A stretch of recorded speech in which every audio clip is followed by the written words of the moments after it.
बिस्मिल्लाहिर्रहमानिर्रहीम, अस्सलाम वालेकुम। आप देख रहे हैं स्पोर्ट्स 360 और मैं हूं आपका मेज़बान अहमद नवाज़। बहुत दिनों बाद आपसे मुलाकात हो रही है। कुछ ऐसी मसरूफियात थी स्पोर्ट्स से रिलेटेड ही जो आपसे मैं ज़रूर शेयर करूंगा, लेकिन मेरे ख्याल से बहुत ज़्यादा बातें रह गई हैं और इस दौरान इन 7 दिनों में बहुत कुछ ऐसी डेवलपमेंट्स हैं जिनको आपके साथ डिस्कस करना बहुत ज़रूरी है। और डिस्कस करने से पहले तो मैं खुसूसी तौर पर बहुत शुक्रगुजार हूँ मेरी स्पोर्ट्स 360 की टीम का, और ख़ास तौर पर जो हमारी प्रोडक्शन टीम है, साथ ही साथ सैयद मोहम्मद अवैस साहब का, कि उन्होंने आप तक तमाम तर जो खबरें हैं स्पोर्ट्स की वो पहुंचाते रहे, उस सिलसिले को रुकने नहीं दिया। और मेरी गैर मौजूदगी में भी जो है वो आप लुत्फ़अंदोज़ ज़रूर होते रहे हैं स्पोर्ट्स की दुनिया से जुड़ी तमाम अपडेट्स के साथ। तो एक बार इन तमाम लोगों का बहुत शुक्रिया। अब आपसे बहुत सारी गुफ्तगू मैंने करनी है। कुछ ऐसी डेवलपमेंट्स हैं जो बड़ी ज़बरदस्त रही हैं। मेरी आपसे बात नहीं हो सकी, मेहमानों से बात नहीं हुई, और लेकिन ये है कि एक 7 दिन की बड़ी ज़बरदस्त कहानी है जो मैं आपको, हमारा जो आखिरी टॉपिक है उससे रिलेटेड है, वो ज़रूर सुनाऊंगा। उससे पहले आपको ज़रूर बताना है कि आज किन चीज़ों पर गुफ्तगू करेंगे। तो सबसे पहले हम बात करें वुमेन्स T20 वर्ल्ड कप, जिसका मैदान मुत्तहिदा अरब अमारात में सज चुका है और इसमें 10 टीमों को 2 ग्रुप्स में तकसीम किया गया है। दुनिया क्रिकेट की 150 बेहतरीन खिलाड़ी एक्शन में नजर आएंगी और तमाम तर जो है वो फोकस अब इस वुमेन्स T20 वर्ल्ड कप पर है। पाकिस्तान की कैंपेन को लेकर भी हम बात करेंगे। इसके साथ साथ आपको बताना है बांग्लादेश और स्कॉटलैंड के माबैन जो है वो मैच जारी है। दूसरा मैच पाकिस्तान और श्रीलंका के दरमियान शाम 7 बजे खेला जाना है और कौमी वुमेंस टीम का कहना है कि इस बार वो पूरी तैयारी के साथ गई हैं और वो उम्मीद कर रही हैं कि बहुत अच्छे रिजल्ट्स आएंगे। मैचेस जो हैं वो आप बराह रास्त पाकिस्तान टेलीविजन स्पोर्ट्स के प्लेटफॉर्म पर देख सकते हैं। हम भी आपको अपडेट करते रहेंगे। आज के मैच के लिए मैं तो बहुत पुरुमीद हूं और मुझे लगता है कि इंशाल्लाह हम सबको सरप्राइज़ करेंगे। बहुत सारी बातें की गई हैं कि हम शायद तैयारी इतनी नहीं कर सके, इतना वक्त नहीं था, कप्तान चेंज की गई, लेकिन मुझे लगता है कि फातिमा सना जो हैं वो टीम को मुत्तहिद करने में कामयाब रहेंगी और इंशाल्लाह हम बहुत अच्छे रिजल्ट्स उन कंडीशंस का फ़ायदा उठाते हुए अपनी तरफ ज़रूर लेकर आएंगे। तो मैं बहुत पुरुमीद हूँ और इंशाल्लाह ताला आपको भी पुरुमीद होना है और ऑल द बेस्ट कहना है हमारी जो ख़वातीन क्रिकेट टीम है उनको। इसके बाद आपसे बात करनी, वुमेन्स T20 वर्ल्ड कप में पहली बार किसी ICC टूर्नामेंट में स्मार्ट रिप्ले सिस्टम का इस्तेमाल किया जा रहा है। 28 कैमरों के बेहतरीन फुटेज के अलावा एक ही फ्रेम में 3 जो है वो मुख्तलिफ फुटेजेस दी जाएंगी और एक बड़ा इंटरेस्टिंग सब्जेक्ट है। इसको टेक्निकली अगर हम एनालाइज करते हैं ब्रॉडकास्टर के परस्पेक्टिव से तो इस पर हम ज़रूर गुफ्तगू करेंगे। मेरे ख्याल से सलान भाई इसमें सबसे बेहतरीन निशानदेही करेंगे कि इस स्मार्ट रिप्ले से हमें किस तरह के नए एंगल्स और डायनामिक्स क्रिकेट में देखने को मिलेंगे। एवोल्यूशन होती जा रही है जब आप मीडिया की बात करते हैं, खासतौर पर ब्रॉडकास्ट मीडिया। स्पोर्ट्स अब सिर्फ जो है वो स्पोर्ट्स नहीं रही, एक इंडस्ट्री बन चुकी है। तो मेरे ख्याल से ये तमाम चीज़ें जो हैं वो बहुत ज़्यादा ट्रेंड सेट कर रही हैं। लेकिन इसके साथ साथ सबसे खुशाइन बात ये थी कि ICC ने मेंस T20 और वुमेन्स T20 की जो इनामी रकम है उसको इक्वल कर दिया, उसको बराबर किया, जो मेरे ख्याल से एक बहुत ही ज़बरदस्त और खुशाइन इकदाम है। तो इस पर भी हम ज़रूर गुफ्तगू करेंगे। उसके बाद पाकिस्तान इंग्लैंड टेस्ट सीरीज़ के बारे में आपसे बात करनी है। मैच ऑफिशियल्स का ऐलान कर दिया गया है। दूसरी जानिब कौमी क्रिकेट टीम ने गुज़िश्ता रोज़ मुल्तान में प्रैक्टिस का आगाज़ किया है और साथ ही साथ अगर आप देखें तो ये बड़ी एक ज़रूरी सीरीज़ पाकिस्तान के लिए बनती जा रही है। मेहमान टीम भी अपनी प्रैक्टिस जो है उसमें हमें नज़र आएगी। बेन स्टोक्स का ये कहना था कि वो लास्ट टाइम जब पाकिस्तान आए तो उसी रिकॉर्ड को दोहराना चाह रहे हैं। इंटरेस्टिंग है, लगता ये है कि वो क्लीन स्वीप करने आए हैं, हम ज़रा थोड़े से बैकफुट पर हैं। मेरे ख्याल से इस हकीकत को तस्लीम करना पड़ेगा। काफ़ी ज़्यादा अननेसेसरी प्रेशर भी है मीडिया की जानिब से। हमने प्रेस कॉन्फ्रेंसेस में भी देखा है। कप्तानी को लेकर एक बड़ा सवाल अब उठ चुका है। बाबर आजम के इस्तीफ़े के बाद अब देखना है वाइट बॉल का जो भी फैसला करना है वो जल्द से जल्द करें, ताकि मेरे ख्याल से आपको मौका मिल जाए, ताकि वो एटलीस्ट डोमेन जो है वो चैंपियंस ट्रॉफी में फोकस होती रहे और टेस्ट क्रिकेट का फोकस भी रहे। तो इस बारे में भी ज़रूर गुफ्तगू करेंगे। उसके बाद कॉमनवेल्थ पावर लिफ्टिंग चैंपियनशिप की बात करनी है, जिसमें शिरकत के लिए सुहेल सिस्टर्स जनूबी अफ्रीका रवाना हो गई हैं, जबकि मेंस टीम 6 अक्टूबर को रवाना होगी। तीनों बहनें जो हैं वो जुलाई 2024 में Asian Pacific African combat power combined power lifting championship में पाकिस्तान के लिए 15 गोल्ड मेडल जीत कर लाई थी और हमने इनके बारे में आपको बताया भी था। और इनके वालिद जो इनके कोच हैं वो बहुत ज़बरदस्त काम कर रहे हैं और हमने ये उम्मीद भी जाहिर की थी कि ये पावर लिफ्टिंग की तरफ से जब अपना फोकस, क्योंकि अब इनके पास बेस स्ट्रॉन्ग है, अगर ये वेट लिफ्टिंग ओलंपिक स्पोर्ट की तरफ ला सकती हैं तो पाकिस्तान के लिए मुस्तकबिल बड़ा ज़बरदस्त होने वाला है। और इसके बाद आपसे मैंने बात करनी है Gorakh of road bike rally की, जिसका इनेकाद किया गया सिंध में। मैं वहाँ पर मौजूद रहा। 7 दिन मैंने ये तमाम तर तैयारियाँ देखी। ग्रीन टूरिज़्म और सिंध टूरिज़्म डेवलपमेंट कॉरपोरेशन के इश्तराक से इस रैली का इनेकाद किया गया। इसमें 60 से ज़्यादा राइडर्स ने पूरे पाकिस्तान से हिस्सा लिया, जिसमें पहली बार तारीख भी रकम हुई है कि 3 ख़वातीन राइडर्स ने इसमें हिस्सा लिया, जिसमें बहुत ही ज़बरदस्त हमें एक्शन नज़र आया। और बहुत ही शानदार ट्रैक था, पहली बार इस ट्रैक को जो है वो हिस्सा बनाया गया। आपको ये भी बताता चलूँ कि इससे पहले हमेशा कार रैली जो होती है या जीप रैली होती है उसके साथ बाइक रैली को रखा जाता है, लेकिन पहली बार ऐसा था कि ये सिर्फ बाइकर्स के लिए रैली थी, जो कि ये एक और तारीख रकम हुई है। और जब आप इस ट्रैक की बात करते हैं तो दादू से सिंध जब आप जाते हैं, दादू से आप सफ़र करते हैं, एक जगह है वही पंदी, वहाँ पर इस ट्रैक को बनाया गया था। और मैंने क्योंकि पूरा ट्रैक भी देखा, रैकी भी की, मुख्तलिफ हम और भी रैलीज देखते रहे हैं, मेरी तमाम तर राइडर से भी बात हुई, सब ने यही कहा कि इससे मुश्किल ट्रैक पाकिस्तान में इस वक्त नहीं है। रॉकी टेरेन है, बहुत ही मुश्किल है, मड है, रिवर क्रॉसिंग है, तमाम चीज़ें आपको नज़र आती हैं। और इसके बाद इसका एक मकसद गोरख हिल को भी प्रमोट करना था। इसकी जो क्लोजिंग सेरेमनी है वो गोरख हिल में मुनक्कद की गई, जो 7000 जो है उसकी एलिवेशन है, और वहाँ पर क्या खूबसूरत जगह है। और मैं अभी हमारे मेहमानों से एक का ताल्लुक तो गालिबन सिंध से ही है, साबिर साहब का, तो मैं यही गुफ्तगू कर रहा था। और अरसलान भाई ने भी अपना हाथ खड़ा कर दिया, तो उनके ऑरिजिन्स भी मैं नहीं भूल सकता। तो मैं उनसे यही गुफ्तगू कर रहा था कि हम हमेशा जब टूरिज्म का सुनते हैं तो हमारे दिमाग में नॉर्थ नक्श हो जाता है, जबकि असली जो अगर आपने ब्यूटी देखनी है, ख़ासतौर पर ये जो वही पंदी का ट्रैक था, जो इसका स्टार्ट पॉइंट था, जिसके साथ एक वाटर रेजर्वॉयर मौजूद है जहाँ पर बारिश का पानी इकट्ठा किया जाता है, वो कैंपिंग के लिए इतनी शानदार जगह है कि मैं लफ्ज़ों में शायद बयान ना कर पाऊँ। और आपको विजुअल्स आप देखते ही रहेंगे। मैं कोशिश करूँगा जो मेरे ज़ाती सोशल मीडिया हैंडल्स हैं वहाँ पर अभी तक मैंने कुछ शेयर नहीं किया, आहिस्ता आहिस्ता मैं वो चीज़ें जो हैं आप तक ज़रूर पहुंचाऊंगा। लेकिन यकीन कीजिए कि अगर आप में किसी को भी मौका मिलता है तो आपको इस जगह पर लाजमी जाना चाहिए। और मैं मेरे ख्याल से ग्रीन टूरिज़म का बहुत ज़्यादा मशकूर हूँ, साथ ही साथ सिंध टूरिज़म डेवलपमेंट कॉरपोरेशन और जो सिंध के वज़ीर हैं टूरिज़म, कल्चर और एंटिक्विटीज़ के जुल्फ़िकार अली शाह, उन्होंने बहुत ही ज़बरदस्त जो है वो रोल प्ले किया इस रैली में। लेकिन सबसे ज़्यादा जो क्रेडिट जाता है वो वहाँ के मकामी लोगों को जाता है। जो मैंने मेहमान नवाजी सिंध में देखी है, मैंने पूरे पाकिस्तान में ऐसी मेहमान नवाजी नहीं देखी, तो मेरे ख्याल से उनको बहुत ज़्यादा क्रेडिट जाता है। इन तमाम तर चीज़ों पर हमने गुफ्तगू करनी है। अब आपसे मेहमानों का तारुफ कराते हैं। सबसे पहले स्टूडियोज़ में ज्वाइन कर रहे हैं साथ ही एंकर एक्सपर्ट भी हैं, मुख्तलिफ प्लेटफॉर्म्स पर आप इनको देखते रहते हैं, और मेरी गैर मौजूदगी में इन्होंने आपका भरपूर साथ दिया है। जनाब सैयद मोहम्मद अवैस साहब, अस्सलाम वालेकुम।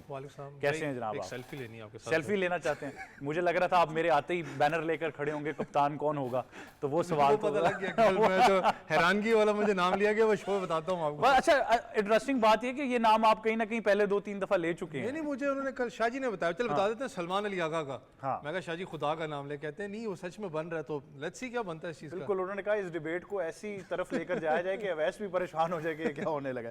लेकिन अवैस, सबसे पहले तो आपको बहुत शुक्रिया कि आपने मेरी गैर मौजूदगी में हमारे लोगों का साथ रखा है। तो आप एक बहुत अहम सुतून है स्पोर्ट्स 360 के। मैनेजर हूँ। हाँ, तो वो स्पोर्ट्स के बाद जो 360 आता है वो वैसे ही है। तो और साथ ही साथ हमें ज्वाइन कर रहे हैं स्पोर्ट्स जर्नलिस्ट हैं, स्पोर्ट्स एंकर भी हैं, तज्जियाकार हैं। हमारे शो पर अक्सर आप इनको देखते रहते हैं, खुद भी बड़ा ज़बरदस्त शो करते हैं, जनाब अरसलान खोकर साहब। अस्सलाम वालेकुम। वालेकुम अस्सलाम। कैसे अरसलान भैया? मैं ठीक हूँ, आप कैसे? मैं बिल्कुल कैसा ठीक रहा हूँ। टूर? अरे बड़ा ज़बरदस्त, क्या बात है। मेरा अपना ताल्लुक हैदराबाद से है। क्या बात है। तो मैं आप पैदा वहाँ हुआ और ये सारी जगह चूँकि बचपन से देखी हुई है।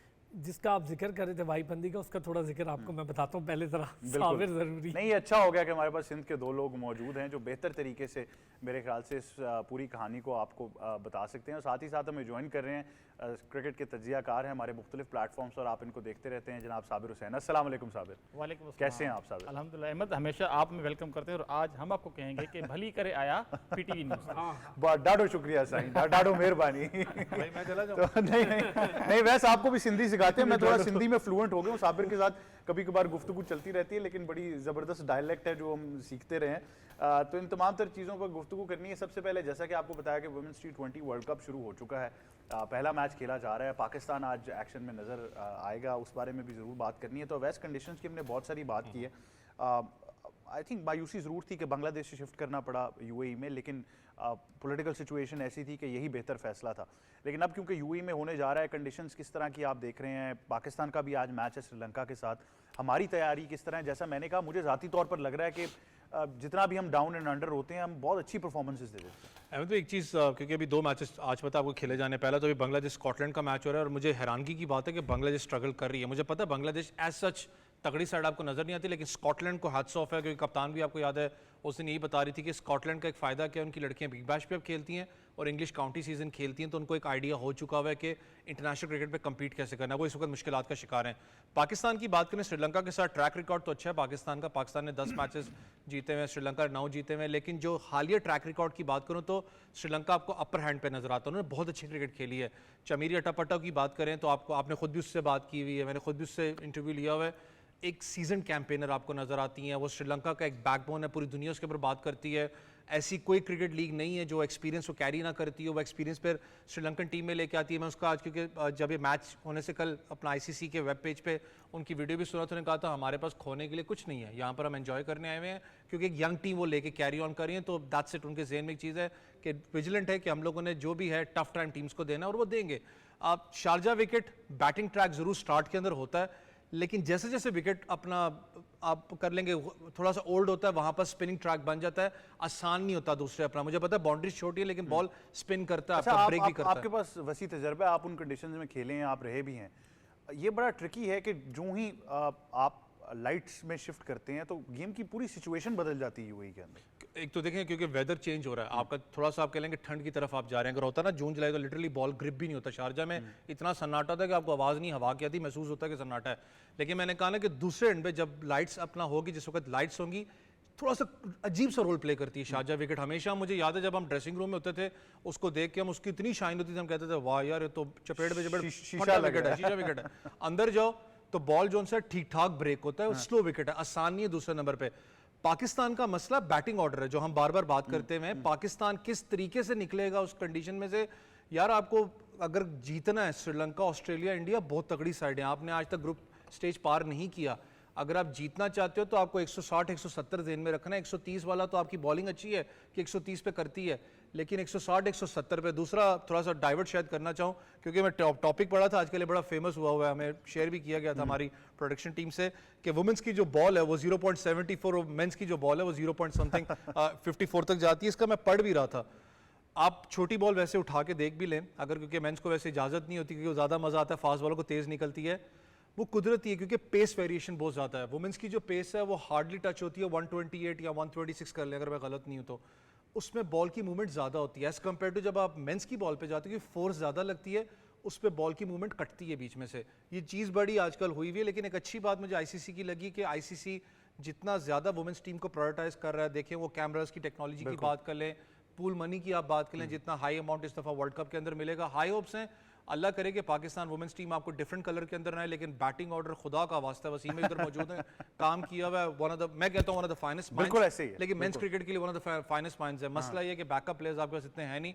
अल्लाह करे कि बैटिंग ऑर्डर में ज्यादा छेड़छाड़ ना हो, वरना पाकिस्तान टफ टाइम देगा। बिल्कुल, अवैस की बातों से पता चल रहा है वो बहुत इंतजार कर रहे थे कब वो तजिया निगार की एक आंख से देखें और खुलकर अपना एनालिसिस दें। बहुत बार ऐसा होता है कि आप सवाल पूछ तो लेते हैं लेकिन जवाब में वो तफसील से नहीं बयान कर सकते। लेकिन मेरे ख्याल से ये एक बड़ी अहम चीज़ है जब आप बात करें इन सारे डायनामिक्स की, तो हमारा बैटिंग का ही थोड़ा सा मसला ऐसा रहा है कि हम वो मॉडर्न डे टोटल्स नहीं कर पाते। लेकिन बाज़ औक़ात ऐसा होता है कि आप 160 करने के चक्कर में 100 भी नहीं कर पाते, तो फिर आपने उस चीज़ को भी मैनेज करना है। और स्विंग की जहाँ तक बात है, बांग्लादेश के खिलाफ तो मुझे लग रहा था शायद सबसे ज़्यादा स्विंग की परसेंटेज है, लेकिन हमारी बारी ऐसा खैर नहीं हुआ। मैं तो मेंस क्रिकेट की तरफ जा रहा था। लेकिन अशनान भाई, आप क्या कहना चाहेंगे, ख़ास तौर पर जिस तरह मैंने कहा कि अब जो रिसोर्सेज हैं, जो टीम है, तैयारी नहीं हुई, ये तमाम फैक्टर्स अब मानी इसलिए नहीं रखते कि अब वर्ल्ड कप शुरू हो गया है। और हमने हमेशा कहा कि रियलिस्टिक एक्सपेक्टेशंस रखनी चाहिए। आप उनको दे क्या रहे हैं जो आप रिजल्ट्स डिमांड करते हैं, ये बड़ा ज़रूरी है। देखें, वो तो गुज़िश्ता 2-3 दिन से हम लोग इस पर डिस्कशन कर रहे हैं यार, कि उनके पैसे भी उस लिहाज से नहीं, फिर उनकी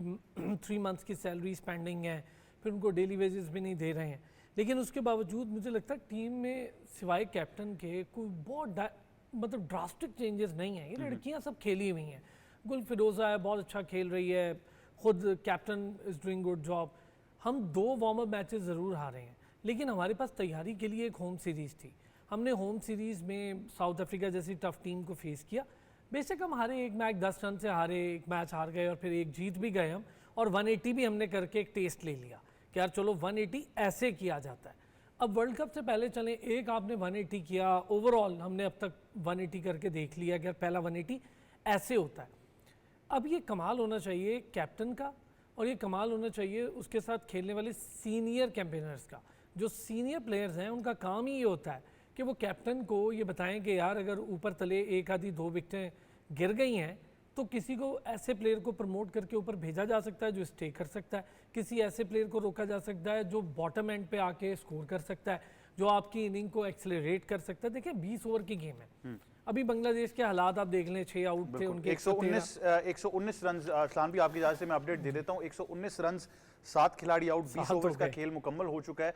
यानी स्कॉटलैंड की खवातीन टीम को जीतने के लिए 120 रन का हदफ दिया गया। जी अस्सलाम। देखें अब 120, ये वही बांग्लादेश है जैसे पाकिस्तान को वार्म अप में, लेकिन आप जब इंटरनेशनल मैचेस के उसमें आते हैं ना तो उसका प्रेशर और होता है। फिर पाकिस्तान के पास ये नहीं है कि यार तजर्बा नहीं।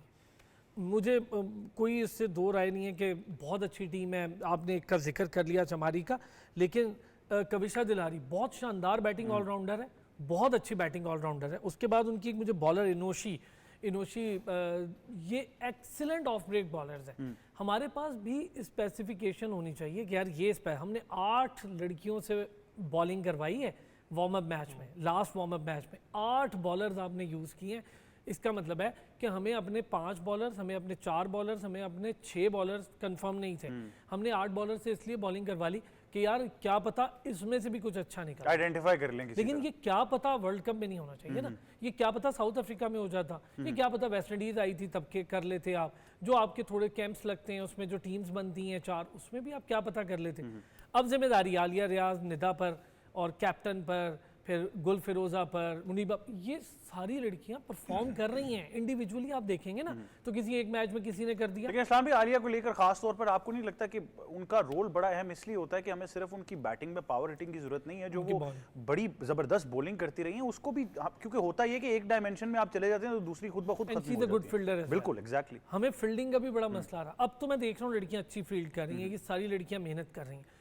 यार प्रॉब्लम ये ना, हम शुरू से इनको कहते हैं यार ये नहीं करते, ये वो नहीं करते। थोड़ा सा बोर्ड का ये काम था कि आपने जब इनके डोमेस्टिक कॉन्ट्रैक्ट्स बढ़ा दिए, आपने इनके पैसे बढ़ा दिए, जका अशरफ साहब के टाइम पे आपने बढ़ा दिए, उसके बाद आपको चाहिए था इनके डोमेस्टिक भी बढ़ा देते।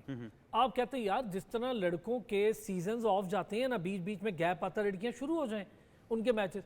आप अगर कराची में लड़कों को मैच खिला रहे हैं, लाहौर में लड़कियों को, बिल्कुल आपकी स्क्रीन्स के ऊपर अभी ये स्कोर कार्ड मौजूद है जो हमने आपको बताया कि बांग्लादेश की टीम ने 119 रन बनाए हैं अपने मुकर्ररा 20 ओवर्स में, और स्कॉटलैंड की खवातीन क्रिकेट टीम को 120 रन का टारगेट दिया गया है। हॉर्ली ने 3 खिलाड़ियों को आउट किया, फ्रेजर ने 1 को, और साथ ही साथ बेल और ब्राइस ने एक खिलाड़ी को आउट किया। अपना मकसूद जो हैं उन्होंने 4 ओवर्स कराए, 24 रन दिए, वो कोई आउट नहीं कर सकी, लेकिन बड़ी ज़बरदस्त उनकी भी बॉलिंग रही है। तो ये एक रेशो ज़रूर रहा है। अब मेरा थोड़ा सा ज़ाती तज्जिया ये था कि दिन का मैच था तो शायद बेहतर था कि बांग्लादेश पहले बॉलिंग कर लेती, एक ज़रा आप सेट हो जाते हैं, और उनके पास ऐसी क्वालिटी थी कि वो अपनी जो हरीफ टीम है उसको जल्दी आउट करके टारगेट चेस कर सकते थे। लेकिन असलान ने कुछ बहुत अच्छी चीज़ों की निशानदेही की है। साबिर, मैं चाहूँगा आप भी इस पर कमेंट ज़रूर करें कि वर्ल्ड कप तो शुरू हो चुका है, बहुत सारी चीज़ें हम डिस्कस करते रहेंगे, लेकिन जब वर्ल्ड कप शुरू हो गया है फिर ये तमाम तर चीज़ें मानी नहीं रखती। अब आपने खेलना है, जो रिसोर्सेज हैं वही हैं, आप कौम की नुमाइंदगी कर रहे हैं। अब पाकिस्तान का मैच आज श्रीलंका के साथ है, आप कैसे देख रहे हैं? देखें, काफ़ी होपफुल हूँ। जिस तरीके से इंट्रोडक्शन में आपने कहा कि हमें होपफुल रहना चाहिए बिकॉज पाकिस्तान की टीम को सपोर्ट करना चाहिए। देखें, वार्म अप मैचेस में प्रॉब्लम्स ऑब्वियसली आए थे कुछ, जिस पे हमने डिस्कशन भी की थी लास्ट वीक, मगर अभी देखें असली जो मुकाबला है वो आज से शुरू होगा। और पाकिस्तान की अगर बात करें, ये भी खुशाइन है कि पहला मैच उनका श्रीलंका के साथ है। अगर पिछले 5 मैचेस की बात करें जो 2022 में 3 खेले गए, 2023 में, फिर 2024 में जो एशिया कप का सेमीफाइनल था उसमें श्रीलंका ने आखिरी 3 कंसेक्यूटिव मैच जीते, उससे पहले पाकिस्तान ने मैचेस जीते थे। जो पाकिस्तान ने मैचेस जीते थे वो चेस करते हुए जीते थे, मगर कहीं ना कहीं पे पाकिस्तान के पास ये भी एक एडवांटेज है कि श्रीलंका की जो टीम है पाकिस्तान के खिलाफ पिछले 5 मैचेस में 140 रन ज़्यादा नहीं बना सकी, 112 पे, 75 पे, 119 पे। तो पाकिस्तान के पास ये एडवांटेज है कि कोई इंग्लैंड, ऑस्ट्रेलिया, न्यूजीलैंड, इंडिया तो है नहीं जो इनके खिलाफ 160, 70, 80 बनाएगा। तो पाकिस्तान को चाहिए कम से कम आज कि वो पहले बॉल, अगर टॉस जीते हैं तो देखिए इनके खिलाफ आप चेस कर सकते हैं, इनको आप रिस्ट्रिक्ट कर सकते हैं। और पाकिस्तान को देखें कहीं ना कहीं पे जो प्रॉब्लम आ रहा है, अगर मैंने जिस तरह लास्ट वीक कहा था, जो पाकिस्तान का दूसरा वार्म मैच था बांग्लादेश के खिलाफ, उसमें फातिमा सना ने और उसके बाद डायना ने, वहाँ पे जो 5 ओवर किए थे उसमें 54 रन पड़े थे। तो बाकी जो 15 ओवर जो स्पिनर्स ने किए थे वहाँ पे सिर्फ 80 रन बने थे। जो सादिया इकबाल है, तूबा हसन है, निदा डार है, इनके जो 12 ओवर्स हैं वो काफ़ी क्रूशल है। खास करके शारजा की इस तरह की जो विकेटें हैं वहाँ पे स्लो पिच होंगी, तो वहाँ पे कहीं ना कहीं पे आपको स्पिनर्स का ज़्यादा इस्तेमाल करना पड़ेगा और इस टीम को आपको रिस्ट्रिक्ट करना पड़ेगा, क्योंकि हमारी जो कैपेबिलिटीज़ है कहीं ना कहीं स्किल्स हैं वो शायद 130-35 वाली चेस करते हुए।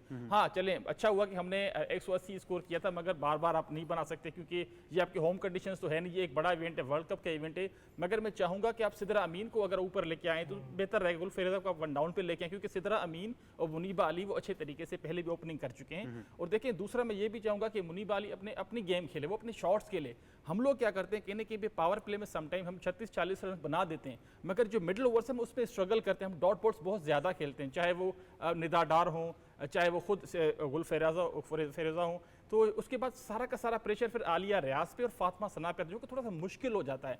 साउथ अफ्रीका वाला जो पहला मैच था वहाँ पे हमने 133 चेस करना था पाकिस्तान में, मगर पहले 10 ओवरों में सिर्फ हमने 40 रन बनाए, 5 आउट। अच्छा, मेंस वुमेन्स क्रिकेट में सेम ही थोड़े से हमारे प्रॉब्लम्स है कि मिडिल ओवर्स हमसे नहीं यूटिलाइज हो रहे हैं। पाकिस्तान का इनफेक्ट ये प्रॉब्लम है, चाहे मेंस हो चाहे वुमेन्स हो, मगर कहीं ना कहीं पे रन्स अगर आप बेशक 6 रन ले लें, आप चौका आपसे नहीं लगता तो कम से कम सिंगल रन इन ओवर वो आपके लिए प्रेशर नहीं बनाता। अच्छा, रोटेशन ऑफ स्ट्राइक नहीं नजर आई आपको? याद होगा यहाँ पे भी कहीं बात चल रही थी कि या तो स्वीप लग रही है या कट लग रहा है, तो rotation of strike I am sure, जिस तरह वैसे भी कहा, वसीम बड़े जबरदस्त कोच हैं, उन्होंने इस पर जरूर काम किया होगा कि रोटेशन ऑफ स्ट्राइक से एटलीस्ट आपका वो स्कोर बोर्ड नहीं रुकना चाहिए। एग्जैक्टली देखें, मैं बार बार यही कह रहा हूँ कि आपके पास खास करके जो पहले 4 बल्लेबाज हैं वो ऐसे होने चाहिए जो कम से कम बाउंड्री तो चले लगे हर दूसरी और बाद, मगर जो रन्स हैं वो आपका रन रेट नहीं रुकना चाहिए, क्योंकि काफ़ी मुश्किल होता है खास करके वुमेंस क्रिकेट में, वर्ल्ड कप का बड़ा इवेंट हो, और खास करके ये मैच जीतना पाकिस्तान के लिए बड़ा इंपॉर्टेंट है। अगर ये मैच पाकिस्तान जीत जाता है श्रीलंका के अगेंस्ट, क्योंकि हमारे चांसेस थोड़े से ब्राइट भी हैं, क्योंकि हमारी जो टीम कॉम्बिनेशन उस पर थोड़ा सा तवज्जो देने की जरूरत है। हम नहीं चाहेंगे इस दफ़ा जो वार्म अप मैचेस में गलतियाँ हुई थी, या फिर जो साउथ अफ्रीका के हमारे खिलाफ सीरीज थी उसमें गलती, चाहे फातिमा सना को 8वें पे नहीं आना चाहिए, फातिमा सना को चाहे 6ठे नंबर पे, आलिया रियाज को 5वें पे आना चाहिए, निदा डार को थोड़ा सा नीचे लेके आए, क्योंकि वो उनसे कहने के पे जो बैट्समैन आपका स्ट्रगल कर रहा है उसको आप बार बार ऊपर ना भेजें, खास करके इस पर्टिकुलर टाइम पे, क्योंकि हमारे काफ़ी टफ मैचेस है, खास करके जो पहले श्रीलंका के बाद इंडिया है, उसके बाद ऑस्ट्रेलिया है। तो ये अगर हम ये मैच जीत जाते हैं तो हमारा मोराल काफ़ी हाई होगा, हम इंडिया को भी बीट सकते हैं, हमने पास में किया है। तो कहीं ना कहीं पे हमें इस पर्टिकुलर मैच पे ज़्यादा फोकस करना चाहिए और हमें थोड़ा सा होपफुल भी रहना चाहिए अगर छोटी चीज़ों पे कवर करें तो। बिल्कुल, अरसान में ये बड़ी ज़बरदस्त बात की कि फील्डिंग जो है वो एक अहम मसला ज़रा रहा है, तो उस पर थोड़ा इंप्रूव करने की ज़रूरत है, क्योंकि वैसे ऑब्वियसली अगर आप 140 रन कर देते हैं, 150 रन टच कर देते हैं, तो मेरे ख्याल से इन कंडीशंस में बड़ा अच्छा टोटल हो सकता है ये 170-80 वाली पिचेस ना बने, लेकिन फिर बात वही आ जाती है कि आपकी फील्डिंग कैपेबिलिटीज़, आप कैच छोड़कर तो एक्सपेक्ट नहीं कर सकते कि फिर आप मैच जीतेंगे। तो भाई आपने एक इंपॉर्टेंट बात की है, शारजा में हमारा एक मैच है, बाकी सारे दुबई स्पोर्ट्स सिटी में। दुबई स्पोर्ट्स सिटी में हाई स्कोरिंग गेम आपको नहीं नजर आएगा, बहुत कम होगा। मैंने कहा ना कि अगर कोई विकेट आपको ऐसी, अगर शायद एटमॉस्फेयर चेंज कर दे, लेकिन जितना दुबई में खेला मुझे याद है कि वहाँ पर बहुत मुश्किल स्कोर होता है। PSL में आपको याद हो स्कोर, वर्ल्ड कप में देख लो इतना ज़्यादा स्कोर दूसरी इनिंग्स में नहीं होता, मुश्किल होता है वहाँ पर स्कोर करना। पाकिस्तान का जो सबसे बड़ा मसला फील्डिंग का रहा है, आपने देखा होगा बॉलर्स जो उनसी इंटैक्ट, आपकी बॉलिंग स्पिन बॉलिंग डिपार्टमेंट थोड़ा, मैं कहता हूँ पेसर से ज़्यादा तगड़ा आपको नजर आता है, लेकिन जब तक आपकी जो फील्डिंग ऑप्शन है वो अगर आपका साथ नहीं देगी तो रन जैसे लीक होते रहेंगे। दूसरा याद रखें, यूए कंडीशंस के अंदर कभी भी आप क्रॉस नहीं खेल सकते हो, बहुत मुश्किल होता है कि आप कहोगे मैंने मिड विकेट रीजन को टार करना है, क्योंकि आपको खेलना पड़ता है स्ट्रेट पे ज़्यादा, या तो कवर ड्राइव्स के अंदर ऑफ साइड और लॉन्ग साइड आपको ज़्यादा स्ट्रेट पे खेलना पड़ता है, क्योंकि वहाँ पर बॉल ज़्यादा अपराइज नहीं करता। बेशक जितना अच्छा पेसर भी लगा उसकी बॉल फंसती है उठते हुए, तो थोड़ा सा पाकिस्तानी बैटिंग लाइनअप को इस पर ध्यान देना पड़ता। निदा डार की जो उन्होंने बात की, मैं इस चीज़ पे खुद एग्री करता हूँ कि निदा डार आपकी वो बैट्समैन नहीं है जिसको आप फ्लोटर किस्म का खिलाएं, कि आप उसको मिडिल में भी खिला लो, डाउन दी ऑर्डर में जो एलिसा पेरी करती है वो तो ओपन भी करती है, जाके जिस पोजीशन पे आप खिलाओ परफॉर्म करके आपको देगी। जहाँ पर आपको पता है कि बैट पैच आ रहा है, आपको डिसीजन लेनी पड़ती है, आप क्यों नहीं फातिमा सना को ऊपर भेजते, क्यों नहीं आप आलिया रियाज को ऊपर भेजते, आप फिनिशर, मैंने कहा ना एक रोल क्लियर नहीं है आपके पास कि फिनिशर का रोल किसके पास है। पाकिस्तान ने अब तक मुझे बताएं कितने मैचेस के अंदर पूरे पूरे 20 ओवर्स खेले हैं, बहुत ही कम मैचेस आपको नजर आते हैं, शायद एक दो इक्का या दुक्का मैच आपका। हम लोग हारे कितने हैं, 7 रन, 14 रन, 15 रन से, बहुत करीब जाके 2 ओवर में वो चेज ही नहीं हमसे होता। क्यों? हमारा वो माइंडसेट नहीं है। जब हम बॉयज की बात करें, हमारी लड़कियों का भी मसला है, क्योंकि आपके पास माइंडसेट नहीं है, या शायद बाहर से जो एक मैसेज आता है वो क्लियर नहीं है। देखिए ये सवाल फिर वह जरूर उठता है, निदा बहुत अरसे तक ओपन करती रही, अगर मेरे ख्याल से वो इतनी स्ट्रॉन्ग, आप ऑब्वियसली विद करियर ट्रेजेक्टरी मजबूत होते जाते हैं, तो एक पॉइंट पर जब इतनी स्ट्रॉन्ग होगी तो हमने ये सोचा कि जी पाकिस्तान को मिडिल ऑर्डर में ज़रूरत है, तो उनको मिडिल ऑर्डर में ला के नया ओपनर बना लें, जबकि आप कोई नए मिडिल ऑर्डर बैटर्स भी तैयार कर सकते थे। ओपनिंग का एटलीस्ट, वो जो साबिर ने कहा, आपका पावर प्ले का चार्ज जारी रहता, तो ये कुछ ट्रेडिशनल, बट खैर अब आपने क्योंकि कर दिया तो अब आप इसको रिवर्स कर नहीं सकते। अब एटलीस्ट जो आप वाली बात है हमेशा कि जिसको आप ओपन करा रहे हैं, अब गुल फिरोज़ा को लेकर बहुत सारी बात हो रही है, मैंने खुद उनको खेलते हुए देखा है, बहुत ही टैलेंटेड क्रिकेटर है, बैट पैच आएगा, थोड़ा सा कॉन्फिडेंस की ज़रूरत है। देखो एक सबसे बड़ा जो इशू जो अहमद मुझे आपके ओपनिंग डिपार्टमेंट लगता है, गुल फिरोज़ा की अगर आप बात करें या बाकी आप मुनीबा की बात कर लें, मुनीबा को बहुत ज़्यादा फ्लक्चुएट हमने किया है, कभी आप ओपन करा देते हो, मुश्किल सिचुएशन में आप उसको नीचे भेज देते हो, परफॉर्म कर रही है आपके लिए। गुल फिरोज़ा ने डेब्यू न्यूजीलैंड के खिलाफ किया था अगर मैं गलत नहीं हूँ, जब वो डेब्यू करके जिस दिन डेब्यू किया था ना उसे मैं उनकी इनिंग्स देख रहा था तो मुझे लग रहा था कि यार शायद रेडी नहीं है, क्योंकि बॉल वो उनको समझ में नहीं आ रही थी कि बॉल विकेट में फंस रहा था कि मैंने वेट करके कैसे खेलना है क्या नहीं करना। उसने अपने आप को इम्प्रोवाइज ज़रूर किया है, लेकिन मसला ये है कि जब आप स्टक विकेट के ऊपर होते हो, आप रोटेशन पॉलिसी नहीं है हमारी, रोटेट द स्ट्राइक की बात करते हो जो आप बात कर रहे हो, स्कोरबोर्ड अगर आपका टिक नहीं करता रहेगा तो आप प्रेशर में आओगे। मसला ये है कि आपके पास एज सच कोई ऐसा मिडिल ऑर्डर के अंदर आयशा नसीम आपके पास एक होती थी जिन पे आप शायद कहते थे कि यार ये रन रेट को थोड़ा सा पाइल अप कर देगी। आपके पास कोई बैट्समैन नहीं है जो ज़्यादा हाई स्कोरिंग गेम से कर रहा हो। इस चीज़ को पाकिस्तान ने तोड़ना है। आज कोशिश करनी है पाकिस्तान ने कि उनको जो ओपनिंग स्टांस है वो कितना तगड़ा मिलता है। यहाँ पर 50 रन का मिलता है, 60 का मिलता है। बहुत अरसा हो गया यार पाकिस्तान को देखे हुए कि 100 रन की पार्टनरशिप हमारी वुमेन्स ने की हो, आपने नहीं की है। तो लैक ऑफ जो पाकिस्तान की बैटिंग अप्रोच है आज उसको चेंज करने की जरूरत है। बिल्कुल चेंज करने की जरूरत है। एक बड़ा ज़बरदस्त स्टार्ट है हमारी टीम ने हमारे साथ शेयर किया है, अगर आपकी स्क्रीन तक भी हम ला सकते हैं तो मैं आपसे ज़रूर शेयर करूँगा। लेकिन मेरे ख्याल से उससे पहले मैं अरसलान भाई के कमेंट जल्दी से ले लेता हूँ। पावर प्ले का रोल, और क्या हम ऐसे नहीं कर सकते, एक वैसी थॉट है कि आप किसी एक मैच में निदा से नया गेंद करवा लें? बिल्कुल करवा लें, क्यों नहीं करवा सकते। इतनी सीनियर कैंपेनर है, आपकी कैप्टन रही है। अब आप निदा से ये एक्सपेक्ट करें कि उसको तजर्बा नहीं होगा नई गेंद का, ये तो मैं बड़ा हैरान हो जाऊंगा इस बात पे। क्यों हमने इससे पहले कभी ऐसे तजर्बे नहीं किए कि हमने ऐसे बॉलर से नई बॉल नहीं करवाई जिन बॉलर्स ने कभी नई बॉल नहीं की आउट थी। ऑफ द बॉक्स है, दूसरी टीम को होना शायद चाहिए। आप परेशान कर दें। भाई निदा का नाम भी है ना, आप उस नाम से भी तो परेशान कर सकते हैं। आप ये दूसरी टीम ये सोच सकती है निदा आ रही है, कोई स्ट्रेटजी होगी। आप यार देखें, आपके पास ना नशरा बहुत अच्छा टैलेंट है, निदा जाहिर है, निदा की तो हम बात कर क्या कहें उसको कि वो दुनिया के अच्छे ऑलराउंडर्स में से। फिर उसके बाद आपके पास आलिया रियाज और सादिया, ये आपके पास वो लोग हैं जिन्होंने आपको मैच जितवा ही देना किसी तरह बॉलिंग पे अगर पड़ गई। अब मुझे बताएं, हमारी बॉलिंग का इशू नहीं था, कभी भी नहीं था इतना ज़्यादा। मुझे दूसरी टीम को भी हम आउट ही कर लेते हैं यार, 140 150 तक हम निकाल देते हैं।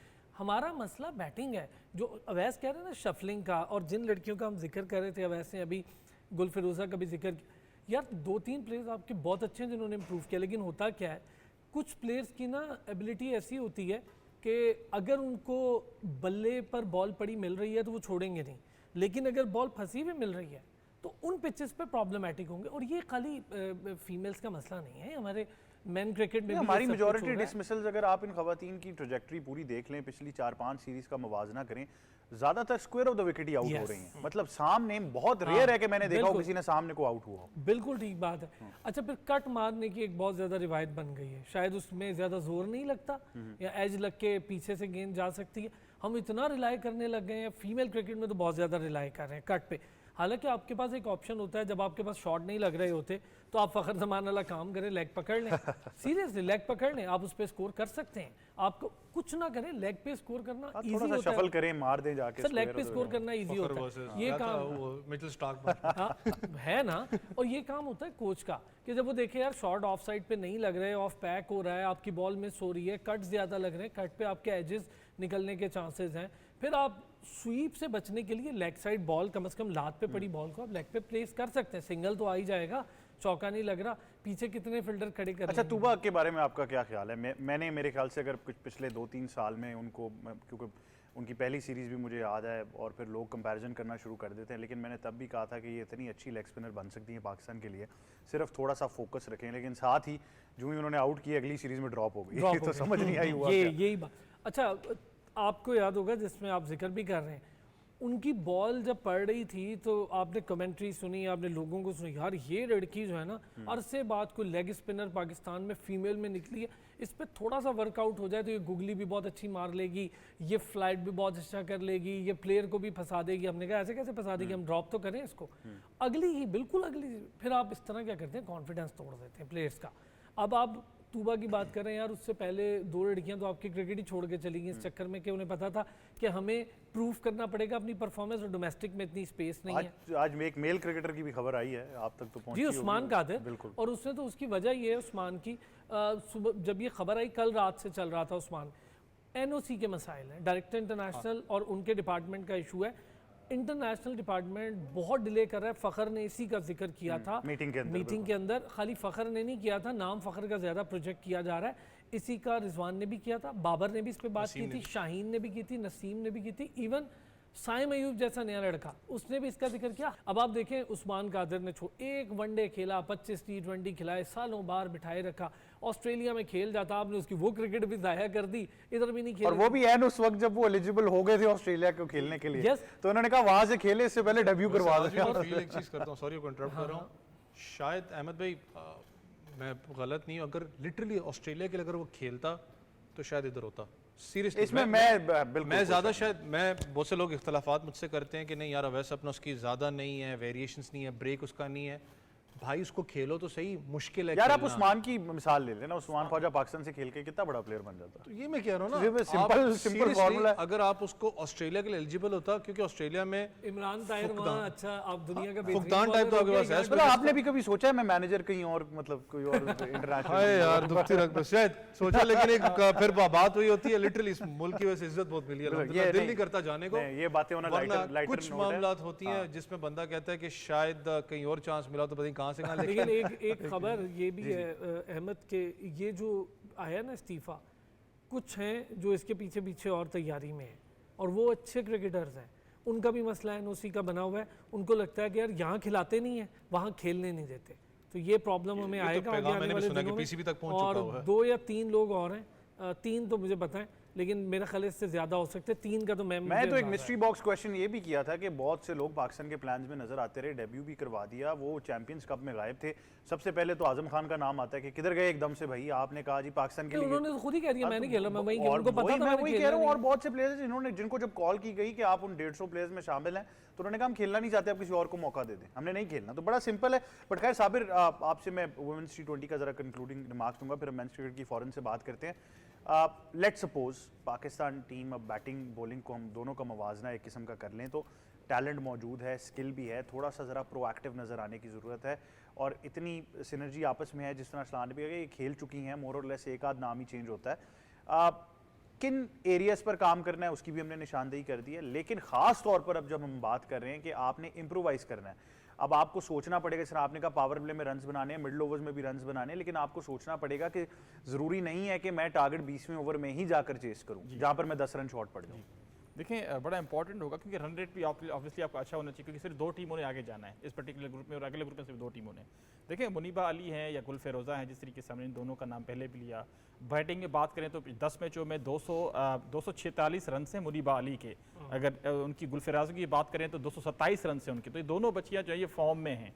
उसके बाद इनको अपनी फॉर्म कैरी करनी चाहिए। अगर बॉलिंग में बात करें तो जो आपकी सादिया इकबाल हैं, उनकी 17 विकेटें हैं 10 मैचों में, मगर कहीं ना कहीं पे जो हमारे सीनियर बॉलर है जिसको हम निदा डार हैं, उनकी सिर्फ 8 विकेटें हैं। तो देखें इनको परफॉर्म करना पड़ेगा। अब अगर हम हेड टू हेड की बात करें तो देखिए 20 मैचों में जो 11 मैचेस हैं, जो 10 मैचेस हैं वो श्रीलंका ने जीते, 9 मैचेस हमने जीते, तो हम कहीं ना कहीं पे हम बराबर के एक अपोनेंट है एक किस्म का।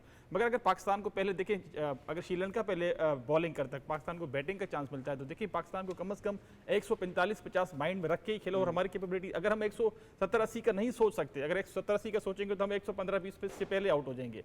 तो जो पहले 6 ओवर हैं वो काफ़ी इंपॉर्टेंट है। वो अपने नया बॉल होगा, मुनीबा अली काफ़ी अच्छा खेलती है, उनकी सेंचुरी भी है T20 में, आयरलैंड के खिलाफ आपको याद होगा वर्ल्ड कप में, तो वो लंबा खेल सकती हैं। और जो सिद्रा अमीन, गुल फेरोज़ा, उनका बड़ा क्रूशियल रोल होगा, क्योंकि अगर वो तीनों टॉप ऑर्डर्स अच्छे तरीके से खेलते हैं, नए बॉल को यूटिलाइज करते हैं, क्योंकि पहले 10 ओवर हमारे लिए मेरे ख्याल में। अच्छा, आपकी गुफ्तगू को ही जारी रखते हैं। वो स्टैट जिसकी मैं बात कर रहा हूँ, अगर टीम हमारी वो स्क्रीन पर आपको दिखा सके, वो स्टैट जो है वो एग्जैक्टली उस चीज़ की निशानदेही करेगा जिसकी साबिर बात कर रहे हैं। वो स्टैट आई एम श्योर अगर हम शेयर कर सकते हैं आपके साथ, मेरे पास तो मौजूद है, बट अगर हम स्क्रीन पर दे दें तो बड़ा वाज़ेह है जब आप स्टैट की बात करें साबिर की। ये बेसिकली एक कंपैरिजन है कि एवरेज जो रन रेट है और बॉल्स पर बाउंड्री कितनी रही है।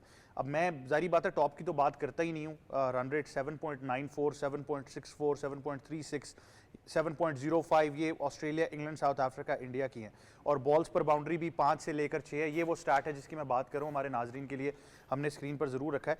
पाकिस्तान की जब आप बात करते हैं तो आप सेकंड लास्ट नंबर पर है, आपसे नीचे सिर्फ बांग्लादेश है, जहाँ पर हमारी एवरेज रन रेट 5.95 है, बॉल्स पर बाउंड्री 8.84 है, बॉल्स पर सिक्सेस का अगर आप बात करें तो 114, और एवरेज जो है वो 19.39 है।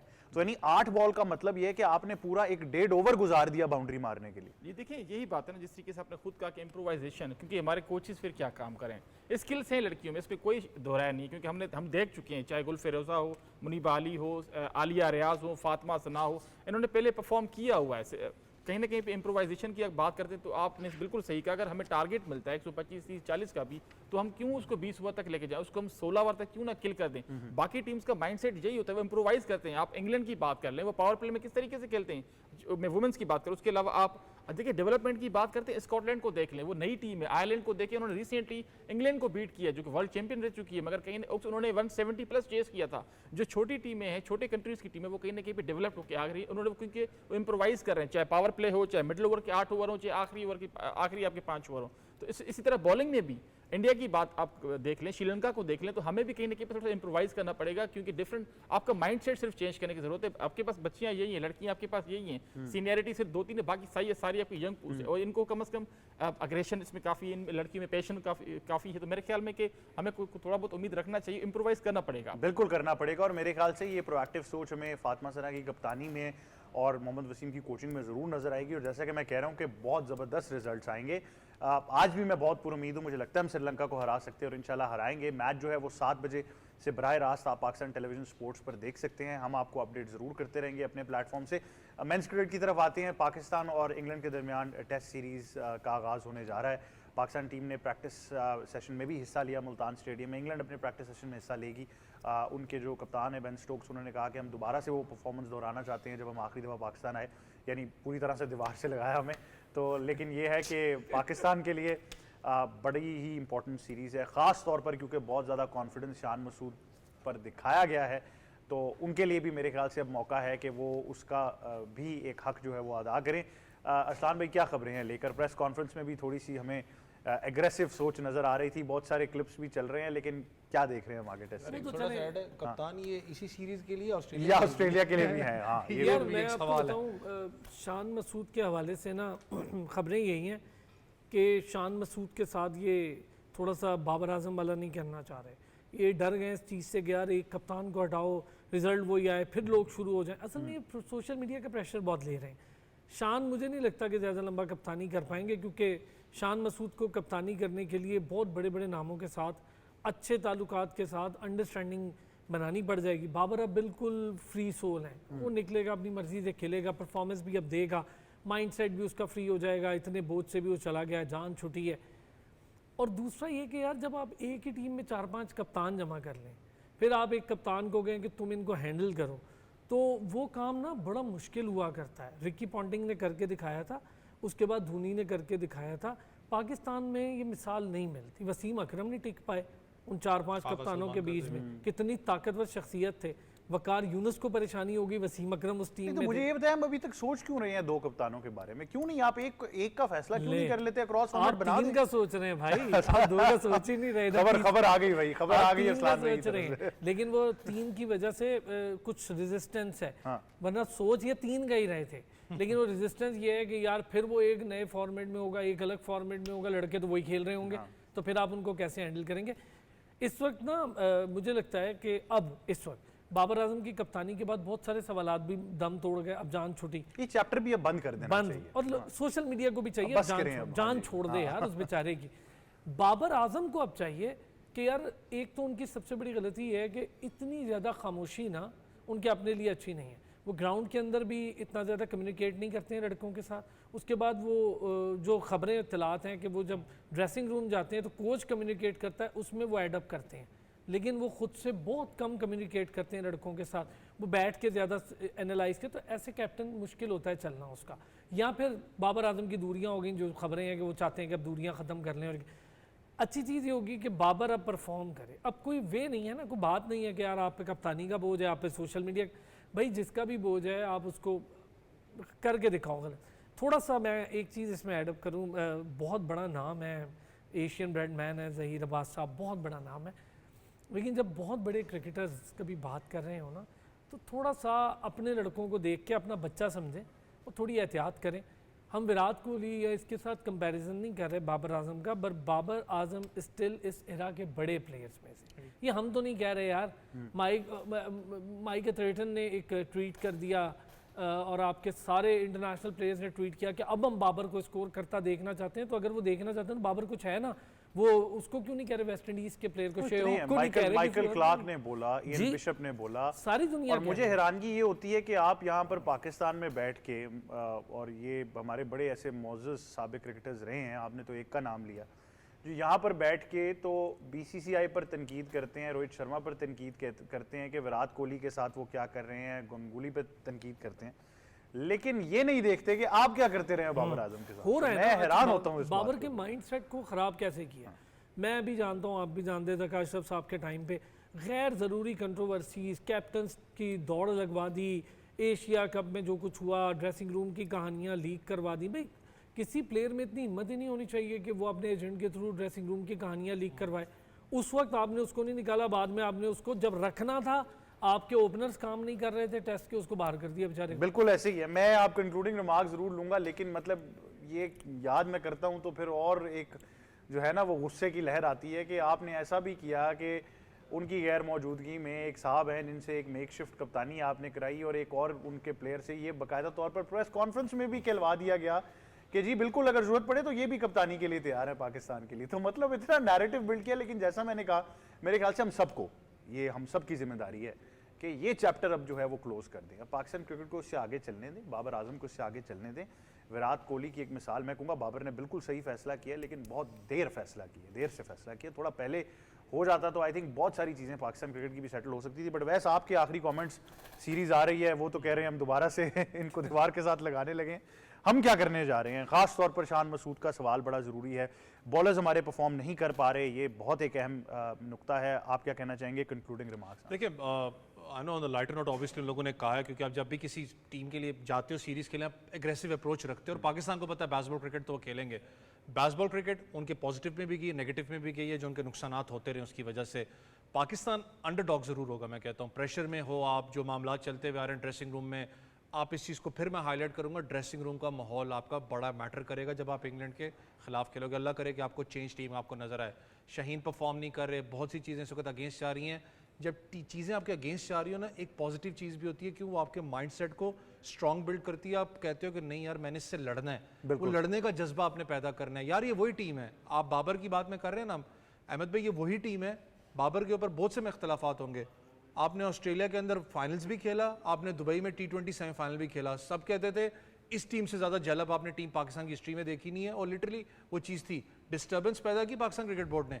बाबर की बात करें, बाबर का जो आप सोशल मीडिया की बात करें ना, जो इस वक्त चल रहा है वो चलता रहेगा। चुप किसने करवाना है? बाबर आजम ने खुद करवाना है। चुप कैसे करवाना है? अपनी परफॉर्मेंस से।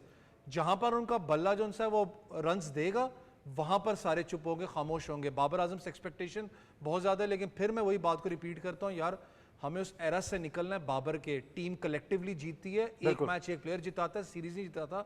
आपको निकलना है, आपने टीम एक कलेक्टिव टीम बन के जीतना है। बिल्कुल। वैसे बहुत शुक्रिया आपका साबिर, आपका बहुत शुक्रिया साबिर। जाते जाते आपसे मैं ज़रूर ये पूछ लूँगा, अब इंग्लैंड सीरीज़ को लेकर हम बात तो कर रहे हैं, लेकिन पहला मैच मुल्तान में और फिर पिंडी में आएंगे, बट सीरीज़ के लिए तो वहाँ तैयार है हो? आसान था, तैयार आएंगे, मैनेजमेंट तैयार हो जाए। इनफैक्ट यही है कि देखें प्रॉब्लम्स काफ़ी हैं, बेतहाशा हैं, और हम उम्मीद करते हैं कि इसको जल्दी सॉर्ट आउट करें, क्योंकि इंग्लैंड तगड़ी आएगी, पहले भी आई थी तगड़ी, क्योंकि हम लोग डाउन एंड आउट है। बांग्लादेश से हम लोग हार गए, कभी अपने होम ग्राउंड में, अपने होम कभी सोचा नहीं था। कहाँ 2001 से उनका पहला टेस्ट मैच हमारे साथ, हमने 5 बेस्ट बैट्समैनों ने एक ही टेस्ट मैच में सेंचुरियां भी की हुई इन्हीं बांग्लादेश के खिलाफ। तो कहीं ना कहीं पे दुख होता है, मगर हमें होपफुल रहना चाहिए। बाबर आजम की कप्तानी का प्रेशर खत्म हो चुका है, शान मसूद को थोड़ा सा भी बैटिंग पे भी परफॉर्मेंस देना पड़ेगा। बिल्कुल देनी पड़ेगी। बहुत शुक्रिया आप तमाम मेहमानों का। आपने हमारे मेहमानों से तो सुन ही लिया कि पाकिस्तान क्रिकेट में अभी जो चीज़ें चल रही हैं उसको अब हमें बहुत ज़रूरत है कि हम मुस्तहकम करें, और इंग्लैंड के खिलाफ सीरीज़ जो है वो बड़ी ज़रूरी होने वाली है। लेकिन जाने से पहले एक छोटी सी चीज़ मैं ज़रूर आपको कहूँगा कि आपकी ख़वातीन क्रिकेट टीम जो है वो पूरे मुल्क की नुमाइंदगी करके वर्ल्ड कप में हिस्सा ले रही है। आप अपने सोशल मीडिया प्लेटफॉर्म्स पर जाइए, उनकी सपोर्ट कीजिए। मेंस क्रिकेट को लेकर तो बहुत सारी बातें की जाती हैं, बड़ा एक वावेला सा हम देखते हैं, एक आंधी सी आती है सोशल मीडिया पर, लेकिन आपसे गुजारिश है कि ये ख़वातीन क्रिकेट टीम जो है सिर्फ इन्होंने परफॉर्म नहीं करना, इनको हम सब की सपोर्ट की ज़रूरत है। तो जाइए, इनके लिए आप ट्वीट करना चाहते हैं, फेसबुक, इंस्टाग्राम, जहाँ पर भी जो प्लेटफॉर्म आप यूज़ कर सकते हैं, इनको सपोर्ट कीजिए। और इंशाअल्लाह ताला हमारी जब अगली मुलाकात होगी तो मैं बहुत पुरुम्मीद हूँ कि हम इनकी जीत की बात करेंगे। यही था आज का स्पोर्ट्स 360। मुझे और मेरी टीम को दीजिए इजाज़त। अल्लाह हाफ़िज़।